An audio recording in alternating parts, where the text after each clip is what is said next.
With construction already underway in Alberta, opponents to the Trans Mountain Pipeline expansion are making their voices heard here in downtown Vancouver. And just a block away from this rally, a coalition of BC First Nations has taken the project to court, saying the federal government has failed to properly consult with Indigenous peoples, so the pipeline construction needs to stop. This is not the best interest of Canada. The coalition of First Nations is made up of the Tsleil-Waututh, the Squamish, Coldwater, and a collective of smaller nations from the Fraser Valley, each of them agreeing consultation once again missed the mark set by the Supreme Court of Canada.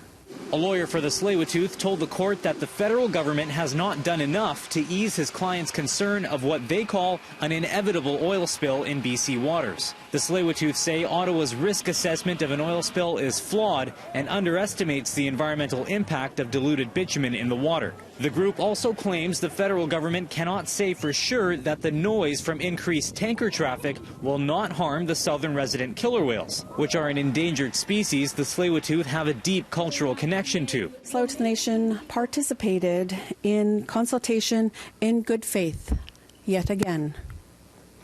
But it is clear that Canada had already made up their mind as the owners of the project.